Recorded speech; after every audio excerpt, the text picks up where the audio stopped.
बिस्मिल्लाहिर्रहमानिर्रहीम। अस्सलाम वालेकुम डियर स्टूडेंट्स। हमारा आज का टॉपिक है एरेज़। एरेज़ प्रोग्रामिंग में बहुत इम्पॉर्टेंट टॉपिक है, आपके एग्ज़ाम के पॉइंट ऑफ व्यू से भी, और दूसरा जो आगे हमने प्रोग्रामिंग मज़ीद पढ़नी है उसमें भी बेहतर तौर पे चीज़ों को समझने के लिए एरेज़ जो हैं उनका समझना ज़रूरी है। तो स्टार्ट करते हैं आज की अपनी प्रेजेंटेशन। तो इसमें सबसे पहले हम देखते हैं, जो पहले हमने लूप्स पढ़े हुए हैं उसके बारे में थोड़ा सा रिवाइज़ कर लेते हैं। कंडीशनल कंट्रोल लूप हमने पढ़े। कंडीशनल कंट्रोल लूप वो लूप होते हैं जिनके थ्रू आप एक स्पेसिफिक कंडीशन मेंशन कर देते हैं, और वो कंडीशन जब तक ट्रू रहती है तब तक लूप की बॉडी के अंदर जितनी स्टेटमेंट्स होती हैं वो बार बार एग्जीक्यूट होती रहती हैं। और जैसे ही वो कंडीशन, जो भी गिवन कंडीशन होगी, फॉल्स हो जाएगी, तो लूप में जो स्टेटमेंट्स लिखी हुई हैं वो एग्जीक्यूट होना रुक जाएंगी। वाइल और डू वाइल ऐसे लूप्स की एग्जांपल हैं। और दूसरा जो है वो आपने लूप पढ़े, count control loop, for loop जिसकी एग्जांपल में आ जाते हैं। ऐसे लूप जो हैं वो प्री डिटरमिन्ड आइट्रेशंस के लिए जो स्टेटमेंट्स हैं उनको एग्जीक्यूट करते हैं। यानी स्पेसिफिक नंबर ऑफ़ टाइम्स अगर आपने कुछ स्टेटमेंट्स एग्जीक्यूट करनी हो तो काउंट कंट्रोल लूप जो है इस्तेमाल किए जाते हैं। ऐसे लूप के आमतौर पे तीन एलिमेंट्स होते हैं। पहला इनिशियलाइजेशन एक्सप्रेशन, जो काउंटर का स्टार्ट डिफ़ाइन कर रहे होते हैं कि काउंटर ने कहाँ से स्टार्ट लेना है। टेस्ट एक्सप्रेशन, जिसमें काउंटर की जो स्टॉप वैल्यू है वो आप मेंशन करते हैं। और अपडेट एक्सप्रेशन, ये वो एक्सप्रेशन होता है जिसमें स्टेप वैल्यू डिफ़ाइन की जाती है, यानी इनिशियल वैल्यू में इंक्रीमेंट या डिक्रीमेंट करते हुए इनिशियल वैल्यू की मेंटेनेंस की जाती है, और टेस्ट एक्सप्रेशन तक जो है या लास्ट जो वैल्यू है उस तक पहुंचाने की उसे कोशिश की जाती है, ताकि स्टेटमेंट्स कभी, लूप जो है वो कभी ना कभी एंड और स्टेटमेंट्स जो हैं वो किसी ना किसी वक्त जो है वो एग्जीक्यूट होना रुक जाएं। इसी तरह प्रीफिक्स और पोस्टफिक्स इंक्रीमेंट ऑपरेटर के बारे में हमने पढ़ा। इसमें प्रीफिक्स ऐसे इंक्रीमेंट को कहा जाता है कि जिसमें ऑपरेंड की वैल्यू पहले बढ़ती है और बाद में उसमें जो भी फर्दर ऑपरेशन आपने बताया होता है वो परफॉर्म किया जाता है।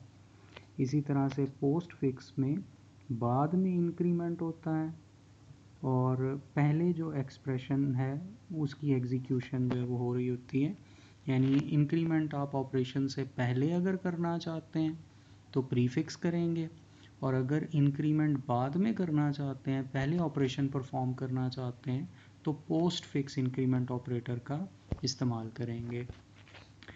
एक्यूमुलेटर वेरिएबल, ये वो वेरिएबल होता है जो कि जो आपके जैसे फॉर लूप के अंदर ट्रैक रख रहा होता है रनिंग टोटल का, यानी स्टार्ट से स्टॉप तक पहुंचने के लिए जो वैल्यू इंक्रीज़ या डिक्रीज़ हो रही होती है वो एक्यूमुलेटर वेरिएबल के अंदर होती है। इसी तरह हमने एक सेंटिनल वैल्यू देखी। सेंटिनल वैल्यू ये वो वैल्यू है जो कि आम तौर पे यूज़र इनपुट करता है रन टाइम में, और उस वैल्यू के ऊपर इन जो लूप है उसको टर्मिनेट जो है वो किया जाता है। जैसे वाइल लूप है, तो उस वाइल लूप के अंदर अगर आप कुछ टर्मिनेट करना चाहते हैं किसी गिवन कंडीशन पर, तो जो वैल्यू रन टाइम में दी जाएगी और फिर लूप जो है वो टर्मिनेट होगा, ऐसी वैल्यू को सेंटिनल वैल्यू का नाम दिया जाता है।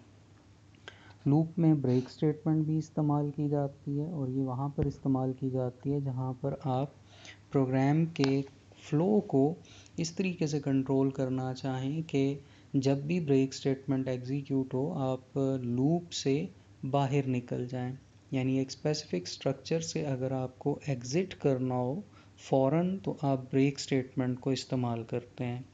और कॉन्टीन्यू स्टेटमेंट लूप में जब भी इस्तेमाल की जाती है वो एक स्पेसिफिक आइट्रेशन जिस जगह पर कॉन्टीन्यू आप स्टेटमेंट मेंशन करेंगे उस आइट्रेशन को स्किप कर देगी, और बाकी फिर जो रिमेनिंग जो लूप की आप कहने के आइट्रेशंस हैं वो एग्जीक्यूट होती रहेंगी। तो ब्रेक और कॉन्टीन्यू स्टेटमेंट्स जो हैं ये भी हमने लूप के अंदर इस्तेमाल की। इसके बाद एरेज़ की तरफ हम आ जाते हैं। एरेज़ जब एरेज़ को पढ़ने से पहले जो प्रिमिटिव वेरिएबल्स हैं उनको आम तौर पे हम इस्तेमाल कर रहे होते हैं अपनी प्रोग्रामिंग में। प्रिमिटिव वेरिएबल की जो कैरेक्टरिस्टिक्स हैं उनमें जो मेन कैरेक्टरिस्टिक है वो ये है कि ये एक वैल्यू के ऊपर ये एक वैल्यू को एक वक्त में होल्ड करते हैं। इसकी एग्जांपल अगर देखी जाए तो ये एग्जांपल है इंट x इक्वल्स टू 100। इसमें 100 वैल्यू है जो कि x होल्ड किए हुए है और ये एक ही वैल्यू है जिसको ये x पॉइंट कर रहा है या x होल्ड कर रहा है। तो अगर आप फॉर एग्ज़ाम्पल कहें कि आपने 100 पीपल के नेम्स जो हैं उनको स्टोर करना है, तो डेफिनेटली जब तक आप प्रिमिटिव वेरिएबल्स पे काम कर रहे होते हैं तो आपके जहन में यही सॉल्यूशन इसका आता है कि आप 100 वेरिएबल डिक्लेयर कर लें, हर नाम के लिए जो एक वेरिएबल है वो इस्तेमाल किया जाएगा। ठीक है, लेकिन बेटर सॉल्यूशन ये है कि आप एरेज़ को इस्तेमाल करें। उसकी वजह क्या है? पहली वजह ये है कि 100 वेरिएबल्स का एक ही प्रोग्राम के अंदर लिखना आपके लिए मुश्किल हो जाएगा, यानी एक्सप्रेशन बार बार बार बार लिखना पड़ेगा और फिर तमाम वेरिएबल्स के लिए अलग अलग नाम रखना जो है वो भी इटसेल्फ एक मुश्किल काम होगा, या उसको मेमोराइज़ करना और प्रोग्रामिंग के अंदर बार बार इस्तेमाल करना वो आपके लिए काफ़ी ट्रिकी हो जाएगा।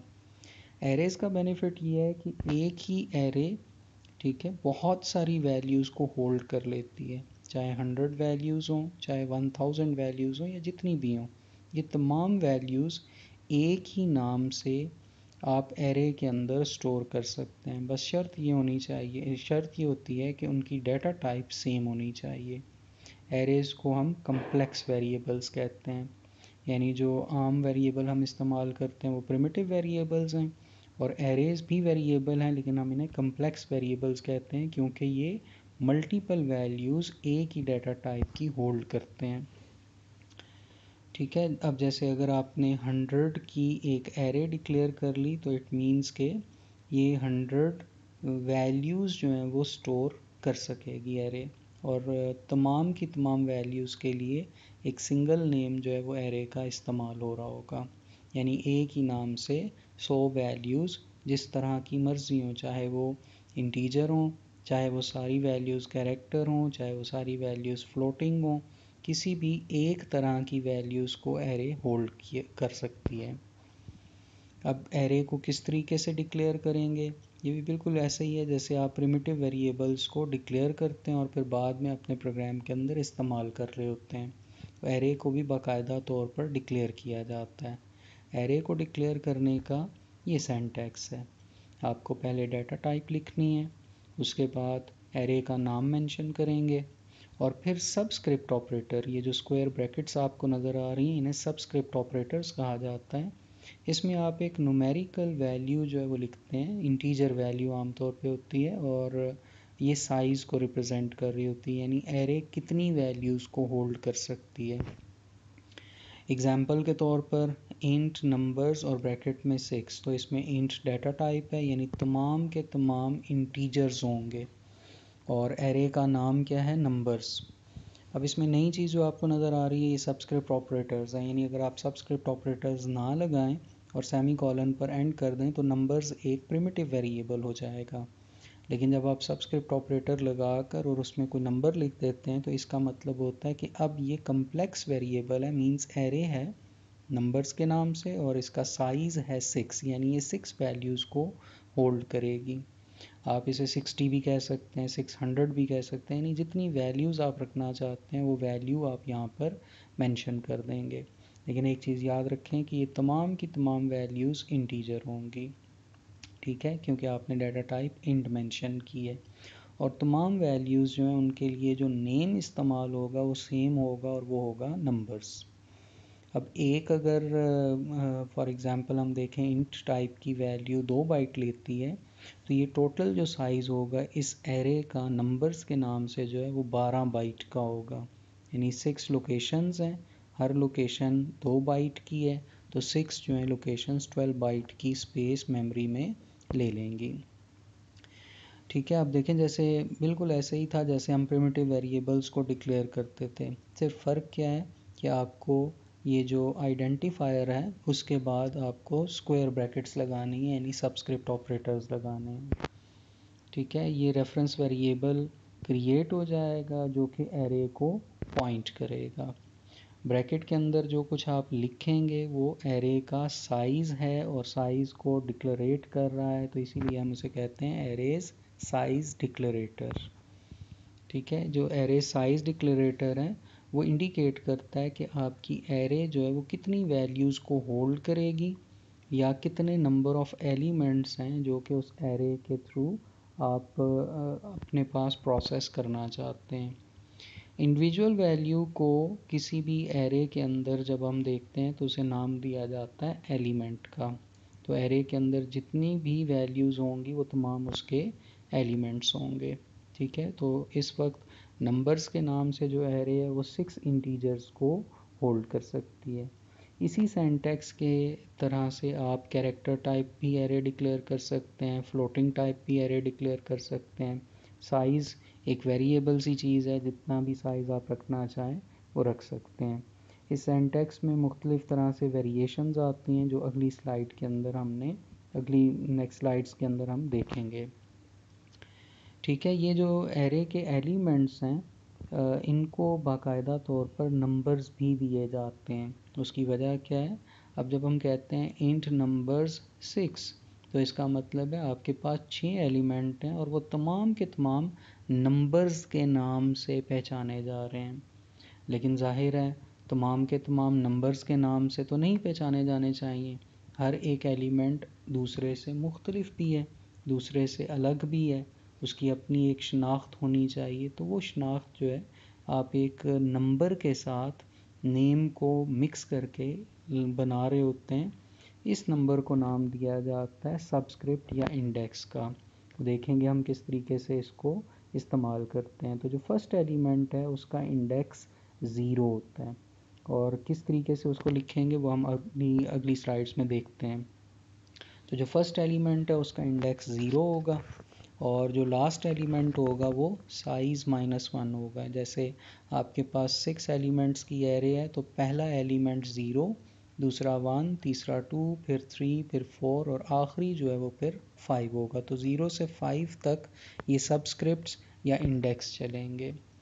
जो साइज़ डिक्लेरेटर है वो हमेशा एक नॉन नेगेटिव इंटीजर एक्सप्रेशन होना चाहिए। ठीक है, वो कोई नंबर भी हो सकता है और किसी कांस्टेंट के थ्रू भी उसकी वैल्यू को रिप्रेजेंट किया जा सकता है। ठीक है, तो किस तरीके से हम उसको देखेंगे।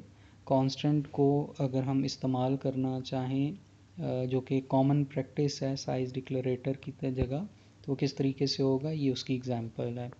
हम पहले कांस्टेंट डिक्लेयर करेंगे अपने कोड के अंदर, अपने प्रोग्राम के अंदर। इसका तरीका आपको मालूम है, const int num element equals to 6। तो इस सेंटेक्स के अंदर हमने इंटीजर टाइप का नम एलिमेंट के नाम से जिसकी वैल्यू 6 रखी गई है कांस्टेंट डिक्लेयर कर लिया है। और फिर अगली लाइन में जब हमने लिखा डबल लिस्ट नम एलिमेंट्स, तो इसका मतलब क्या हुआ, डबल टाइप की लिस्ट एरे डिक्लेयर हुई है और नम एलिमेंट्स का मतलब क्या है, 6 एलिमेंट्स की। तो इस तरीके से कांस्टेंट को आप अपनी एरे डिक्लेयर करने के लिए इस्तेमाल कर सकते हैं। और ये बात याद रखें कि जब एक दफ़ा एरे क्रिएट हो गई तो उसका साइज़ चेंज नहीं होगा, यानी रन टाइम में चेंज नहीं होगा। कोड के अंदर आकर आप इस 6 को 60 कर दें तो 60 एलिमेंट की एरे हो जाएगी, वो एक अलग बात है। लेकिन जब एक दफ़ा एरे बन जाती है तो रन टाइम में वो उसका जो साइज़ है वो चेंज नहीं होता। ठीक है, और अब तक जितनी भी टाइप्स जो हैं वो हमने डिस्कस की हुई हैं उनमें से किसी भी टाइप की एरे जो है वो हो सकती है। इसी तरह बाज़ औक़ात ऐसा भी होता है कि हम अपने यूज़र को अलाउ कर देते हैं कि वो एरे का साइज़ मेंशन करे। तो उसमें हम ये करते हैं कि साइज़ डिक्लेरेटर में हम एक मैक्सिमम वैल्यू लिख लेते हैं। जैसे फॉर एग्ज़ाम्पल हम कह देते हैं 100, साइज़ हमने कोड में 100 मेंशन कर दिया और यूज़र को हम ये कह देते हैं कि वो रन टाइम में 100 से नीचे किसी भी नंबर की एरे जो है वो डिक्लेयर कर सकता है। तो हम जब मैसेज देकर उसे कहेंगे तो वो 100 मैक्सिमम उसके पास कैपेसिटी होगी, उससे नीचे वो जितनी भी वैल्यू देना चाहे वो देकर रन टाइम में वह एरे जो है वो डिक्लेयर कर सकता है। अब एरे के एलिमेंट्स को किस तरीके से एक्सेस करना है, जैसे अभी बात हुई कि इंडेक्स या सबस्क्रिप्ट इस्तेमाल किया जाएगा किसी भी इंडिविजुअल एलिमेंट को एक्सेस करने के लिए एरे के। तो एरे का एक स्पेसिफिक नाम होता है, उस नाम को हम तमाम एलिमेंट्स के लिए इस्तेमाल करेंगे लेकिन इंडेक्स के साथ मर्ज करके, ठीक है। और ये इंडेक्स जैसे अभी आपको बताया था कि ज़ीरो से स्टार्ट होगा और आखिरी जो एलिमेंट होगा वो साइज़ -1 इंडेक्स होगा, ठीक है। तो अगर हम किसी स्पेसिफिक एलिमेंट की हमें ज़रूरत है तो मैं उसका इंडेक्स यूज़ करूँगा। अगेन इंडेक्स जो है वो ज़ीरो से स्टार्ट होते हैं, ठीक है। तो जब भी आप किसी एलिमेंट को एरे के एक्सेस करना चाह रहे होते हैं तो सिंपल उसका जो सिंटैक्स है वो किस तरीके से होगा, एक एग्जांपल के थ्रू अगर देखा जाए, जैसे अगर हम 20 असाइन करना चाहते हैं फर्स्ट एलिमेंट के तौर पर नंबर एरे के अंदर, यानी एरे का नाम नंबर है और हम उसके फर्स्ट एलिमेंट को वैल्यू जो देना चाहते हैं वो 20 है, तो उसका सिंटैक्स कुछ इस तरह से लिखा जाएगा, नंबर्स और स्क्वायर ब्रैकेट के अंदर 0 इज़ इक्वल्स टू 20। तो 20 वैल्यू है जो कि पहले एलिमेंट की को रिप्रेजेंट कर रही है या पहले एलिमेंट के अंदर सेव हो रही है, या जो नंबर्स का पहला एलिमेंट है उसकी वैल्यू 20 है। यहाँ पर अगर आप गौर से देखें तो नंबर से पहले डाटा टाइप नहीं लिखी हुई, तो जब डाटा टाइप नहीं लिखी हुई होती तो जो सबस्क्रिप्ट ऑपरेटर के अंदर नंबर लिखा हुआ होता है वो इंडेक्स या सबस्क्रिप्ट को रिप्रेजेंट कर रहा होता है, यानी एलिमेंट नंबर, ठीक है। तो एलिमेंट नंबर जो है वो ज़ीरो है, ज़ीरो का मतलब है पहला एलिमेंट और उसकी वैल्यू क्या होगी, 20 होगी। इसी तरीके से आप स्क्वायर ब्रैकेट के अंदर जिस भी एलिमेंट का इंडेक्स लिखेंगे वो एलिमेंट उसको आप एक्सेस कर सकते हैं, चाहे वैल्यू असाइन करने के लिए करें चाहे वैल्यू को किसी भी तरह से प्रोसेस करने के लिए करें। इसी तरह से फ़र्ज़ कर लें कि हमने लिखा इंट आवर्स 5, तो आवर से पहले इंट लिखा हुआ है, इसका मतलब है डाटा टाइप दी हुई है, तो अब इट मीन्स के 5 जो है स्क्वायर ब्रैकेट्स में लिखा हुआ ये साइज़ को रिप्रेजेंट कर रहा है, तो आवर्स के नाम से एरे डिक्लेयर होगी जिसका साइज़ 5 होगा। दूसरी लाइन में जैसे आप देख रहे हैं आवर्स 0 इज़ इक्वल्स टू 45 लिखा हुआ है, तो अब इसका मतलब क्या है कि आवर्स के साथ जो 0 लिखा हुआ है ये सबस्क्रिप्ट या इंडेक्स को रिप्रेजेंट कर रहा है, यानी फर्स्ट एलिमेंट उसकी वैल्यू 45 हो। या दूसरा जैसे आवर्स 1 इज़ इक्वल्स टू 33, तो दूसरे एलिमेंट की वैल्यू क्या होगी, 33। इसी तरह जितने एलिमेंट हैं आवर्स 2, आवर्स 3, आवर्स 4, 4 तक जो है वो मैक्सिमम जा सकता है, 0 से 4 तक टोटल 5 लोकेशंस कंप्लीट हो जाएंगी। तो आप या तो ख़ुद वैल्यू लिखते हैं या यूज़र से अगर आप रन टाइम में लेना चाहते हैं तो इसे सी इन के साथ आप लिख देंगे, जैसे सी इन आवर्स 0, तो आवर्स 0 का मतलब ये है कि यूज़र जो वैल्यू रन टाइम पे लिखेगा वो फर्स्ट एलिमेंट के तौर पर आवर्स में सेव हो जाएगी। इसी तरह सी इन के साथ जब आप आवर्स 1 लिखेंगे तो इसका मतलब ये है कि आवर्स की एरे के दूसरे एलिमेंट की वैल्यू जो यूज़र लिखेगा वो हो जाएगी। इसी तरह से अब अगर इस एग्ज़ाम्पल में आप देखते हैं तो इसमें रेपिटिशन आ रही है, चाहे सीन के साथ इस्तेमाल करें चाहे आवर्स के साथ इस्तेमाल करें, प्रोग्रामर अगर ख़ुद लिखना चाहे तब भी या यूज़र से लेना चाहे तब भी। और ये रेपिटिशन बड़ी इंटरेस्टिंग सी इस हवाले से है कि आप देखें इसमें एक पैटर्न सा नज़र आ रहा है, 0 1 2 3 4 सबस्क्रिप्ट के हवाले से जब देखा जा रहा हो, तो ऐसा जो सबस्क्रिप्ट है हम आमतौर पे इस तरह का जो सीक्वेंस नज़र आ रहा होता था वो फॉर लूप के अंदर नज़र आ रहा होता था। तो ये रेपिटिशन जो है इसको हम फॉर लूप के थ्रू जो है वो हैंडल करेंगे, ठीक है। तो सेपरेटली एक एक को लिख कर और फिर उस तरह से आप प्रोसेस करवाना चाहें, एक्सेस करना चाहें, वो एक मुश्किल टास्क है। तो इसका इजी सलूशन और बेटर वे जो है वो लूप का इस्तेमाल है, और लूप में भी पर्टिकुलर लूप अगर बात की जाए तो फॉर लूप, ठीक है। उसको इस्तेमाल करने से पहले एक दो बातों का ख्याल आपने रखना है, और वो हैं बाउंड चेकिंग और ऑफ बाय वन एरर का। ठीक है, फॉर एग्ज़ाम्पल हम कहते हैं कि हमारे पास एक एरे है नंबर्स के नाम से जिसका साइज़ है 3, यानी मैक्सिमम 3 वैल्यूज़ जो हैं या 3 एलिमेंट्स जो हैं वो उसके अंदर हम रख सकते हैं इंटीजर टाइप के। तो अगर आप इस तरह से सेंटेक्स लिख देते हैं नंबर्स ब्रैकेट में 5 इज इक्वल्स टू 10, जिसका मतलब ये है कि सिक्स्थ एलिमेंट 10 हो।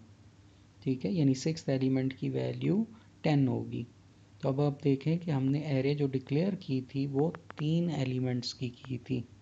तो अगर आप कहेंगे जी सिक्स्थ एलिमेंट 10 हो, तो सिक्स तो है ही नहीं, मैक्सिमम आपके पास हैं ही 3 लोकेशंस या 3 एलिमेंट्स। ठीक है, तो ऐसे एरर को हम कहते हैं बाउंड चेकिंग एरर। और इस केस में C++ का कंपाइलर आपको स्क्रीन पर टू मैनी इनिशियलाइजर्स का एरर देगा, जिसका मतलब ये है कि आपने एरे की बाउंड्री का ख्याल नहीं रखा। इवन अगर आप इस तरह की एरे को डिक्लेयर करते हैं कि 3 नंबर्स के लिए एरे आपने डिक्लेयर की और आपने यहाँ पर ये कह दिया नंबर्स 3 इज इक्वल्स टू 10।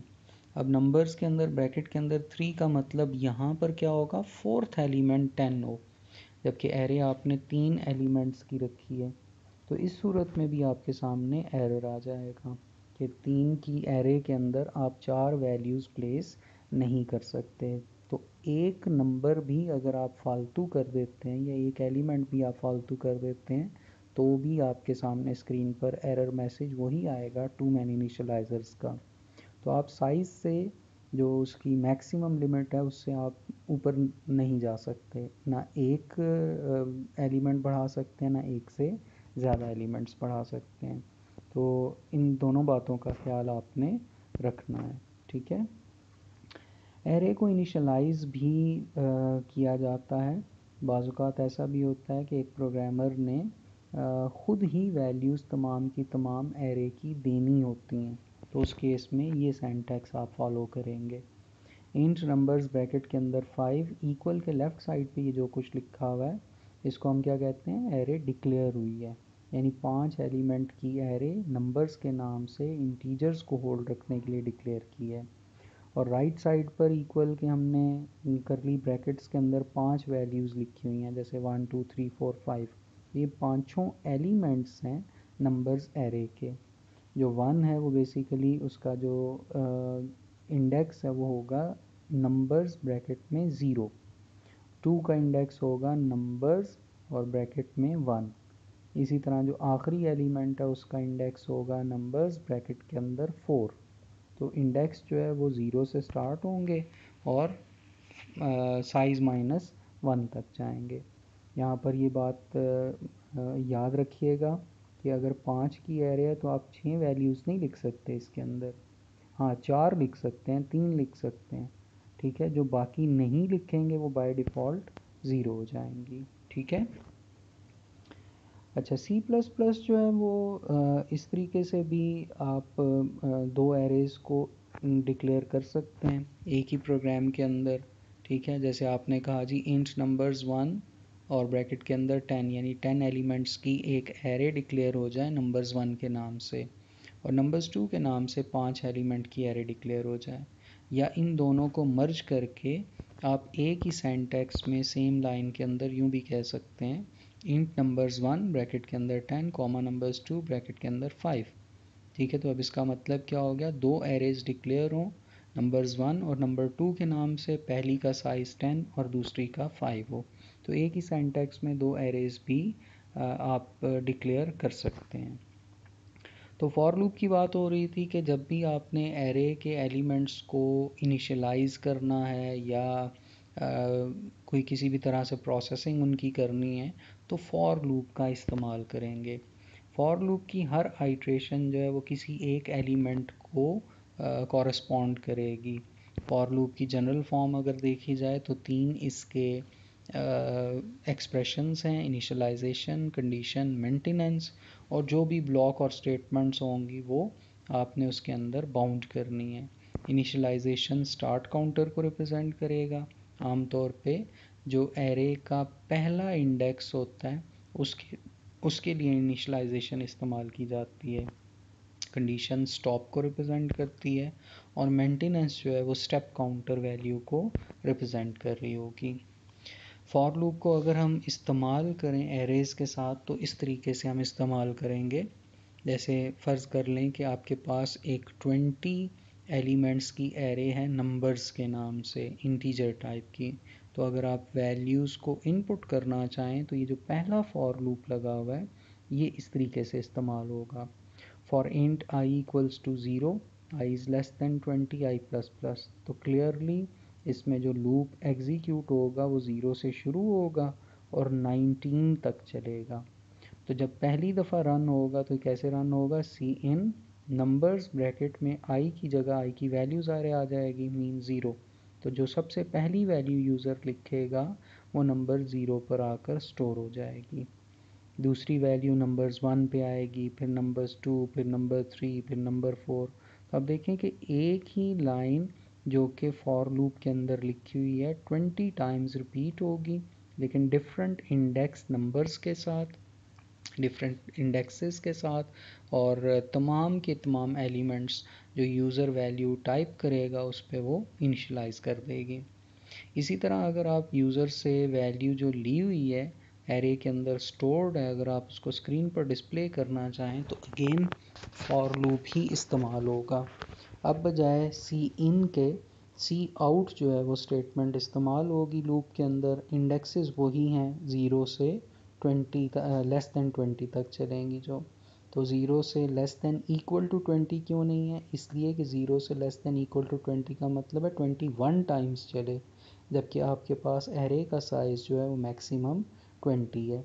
और वैसे भी साइज़ -1 तक इंडेक्स होते हैं क्योंकि 0 से स्टार्ट हो रहे होते हैं। तो इस तरीके से फॉर लूप को आपने इस्तेमाल करना है अपनी कोडिंग के अंदर, वैल्यूज़ को इनपुट करने के लिए भी और वैल्यूज़ को आउटपुट करने के लिए भी। अब बाज़ औक़ात ऐसा भी होगा कि आपको फॉर लूप यूज़ नहीं करना, ठीक है। अगरचे एरेज़ के लिए हम फॉर लूप ही इस्तेमाल करते हैं, वो काफ़ी यूज़फुल है, लेकिन कुछ कंडीशंस, कुछ सिचुएशंस ऐसी हैं कि आपको फॉर लूप इस्तेमाल नहीं करना उस जगह पर। मसलन अगर आप किसी एक एलिमेंट के कंटेंट्स को चेंज करना चाह रहे हैं तो फिर फॉर लूप की ज़रूरत नहीं है, आप अलग से उस एलिमेंट के इंडेक्स को इस्तेमाल करते हुए एक सिंगल स्टेटमेंट को लिख देंगे, फॉर लूप की ज़रूरत वहाँ पर नहीं रहती। इसी तरह बाज़ औक़ात ऐसा होता है कि आप कुछ एलिमेंट्स को एक्सेस करना चाह रहे होते हैं लेकिन सब को नहीं एक्सेस करना चाह रहे होते, तो वहाँ पे भी फिर फॉर लूप आप नहीं लगाते। इसी तरह से अगर आप 2 या 2 से ज़्यादा एरेज़ को एक ही लूप के अंदर हैंडल करना चाह रहे हो तो वो बहुत ट्रिकी हो जाता है, और ऐसे सिनेरियो में फॉर लूप को इस्तेमाल नहीं किया जा रहा होता। और अगर आप किसी पर्टिकुलर एलिमेंट के इंडेक्स को रेफ़र कर रहे हैं, ठीक है, if you need to refer to index of a particular element, तो भी फॉर लूप की ज़रूरत नहीं है क्योंकि ये काम बगैर फॉर लूप के भी हो सकेगा।